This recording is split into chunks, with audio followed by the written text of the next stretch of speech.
Na sua opinião, vai ter interferência política na gestão da Petrobras? Bom, em primeiro lugar, Roberta, vamos falar um pouco do novo indicado, né? Isso é fundamental. O general pernambucano de 4 estrelas, o senhor Joaquim Luna e Silva. Ele é engenheiro militar, formado nas Agulhas Negras, pós-graduação e doutorado na Escola de Comando e Estado-Maior.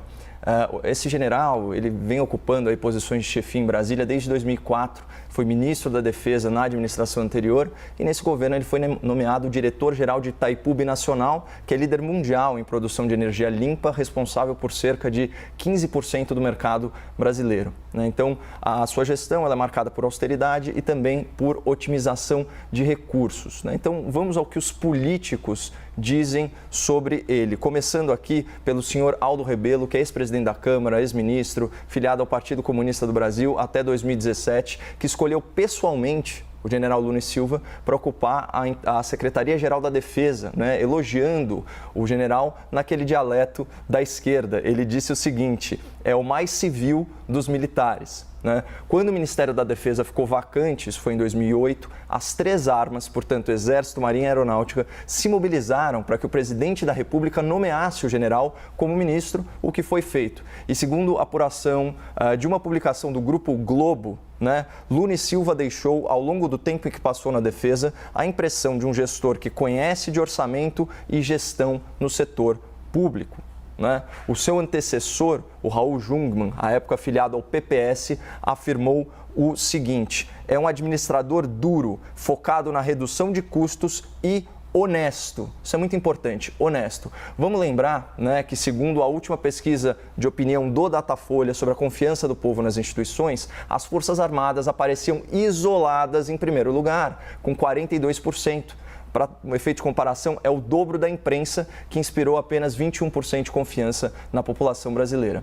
Mas, finalmente, o que diz o ex-presidente Michel Temer, do MDB, que apesar dos pesares é um queridinho do mercado. Ele diz o seguinte, aspas, o Brasil e os acionistas vão se surpreender positivamente com Joaquim Silva e Luna na presidência da Petrobras. E o Temer fala em surpresa positiva, porque a população brasileira, e nesse caso o investidor brasileiro, é vítima de um jornalismo de torcida preconceituoso, que muitas vezes desinforma e que não reconhece a realidade da competência do alto oficialato brasileiro em atribuições civis. E aqui é importante deixar uma pergunta no ar. Será que esses 2 anos sem escândalos de corrupção no governo federal não estão relacionados com a presença maior dos militares na administração pública? Mas já que a gente estava falando aí da imprensa militante, vamos à pergunta do dia, é a mais importante. Haverá interferência do governo federal nos preços da Petrobras? Então, acho que melhor do que qualquer pessoa para falar isso é o próprio presidente da República. Ele diz o seguinte, repito, nós somos um governo que não interferirá em nada na política econômica de combustíveis da Petrobras. Pode ver, ele critica, ele até joga para a torcida, mas ele não interfere. Ele também diz o seguinte, jamais darei palpite na economia. Eu sou o presidente, mas a palavra final é do ministro Paulo Guedes. A não ser que apareça uma questão social gravíssima, daí nós voltaremos a conversar com mais ministros para falar sobre política econômica. E foi exatamente o que aconteceu. Uma questão social gravíssima, que está sendo varrida para debaixo do tapete, que é qual? A ameaça de uma nova greve dos caminhoneiros. E pelo mesmíssimo motivo da última vez, que foi o quê? O aumento brusco, o aumento repentino no preço do diesel.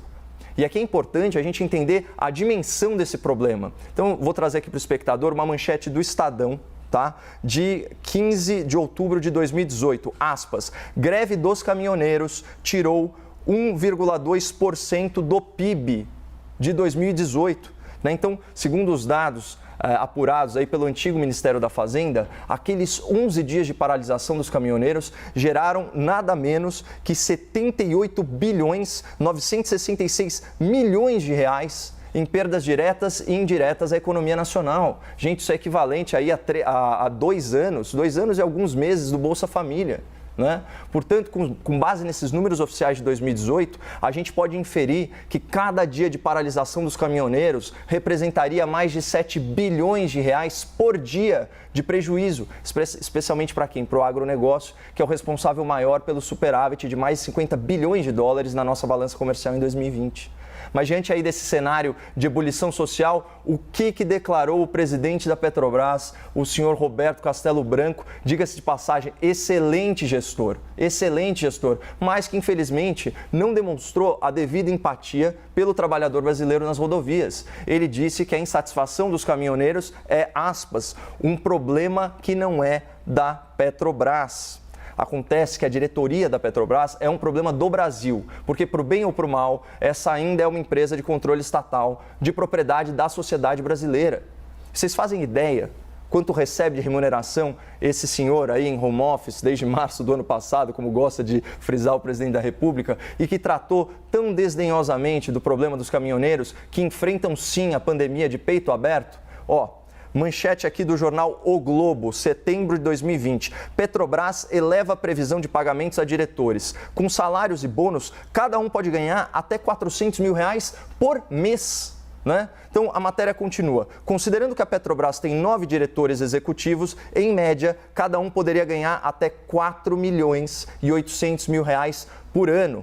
Né? Então, aqui, só para estabelecer uma comparação, né, o salário do presidente da República é de R$371 mil por ano.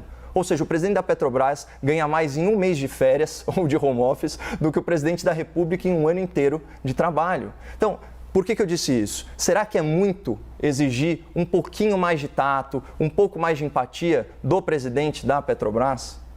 A minha mãe, a dona Mariângela, é mãe de 3 filhos. Quando ela queria ensinar para a gente, Roberta, a importância de compartilhar as coisas entre os irmãos, ela falava o seguinte: se vocês não são generosos por caráter, sejam por inteligência.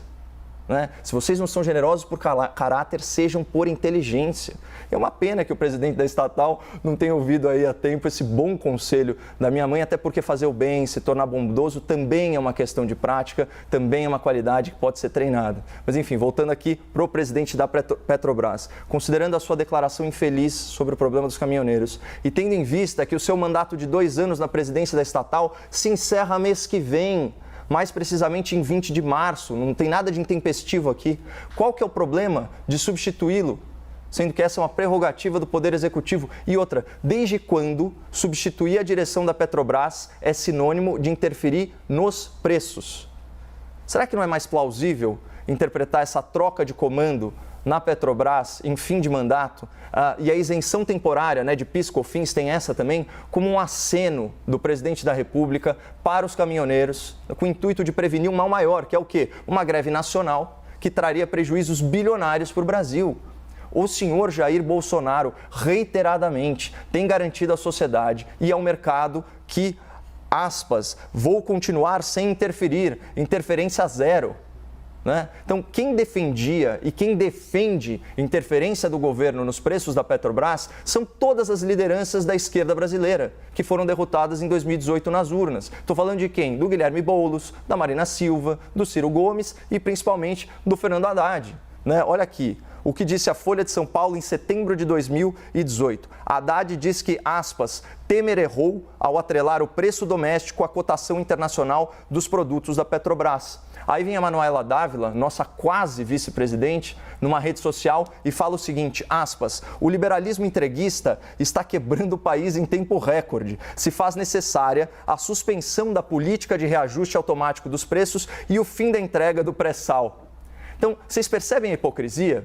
Interferir nos preços da Petrobras era o plano de governo das candidaturas apoiadas pela imprensa militante, que agora critica o Bolsonaro por esse mesmo erro. Só que o detalhe é que ele ainda não cometeu esse erro. Então, se o presidente da República efetivamente alterar preços da Petrobras na canetada, eu vou ser o primeiro a criticar vocalmente, como eu sempre faço.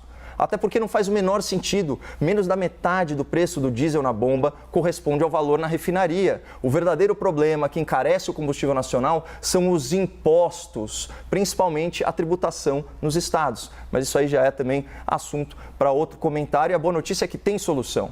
O fato é que, para fechar, né? O fato é que se não tiver interferência nos preços da Petrobras, como prometido repetidamente pelo presidente da República, e se o general Nunes Silva realizar uma boa gestão, como sugere a sua biografia e as suas referências, o mercado vai oscilar de volta e a empresa vai recuperar o valor perdido nos últimos 2 dias, como já aconteceu em outros momentos de especulação na Bolsa, muitas vezes por causa de histeria, de comportamento de manada, de manipulação de posição e de desinformação. Essas coisas, infelizmente, fazem parte da realidade do mercado.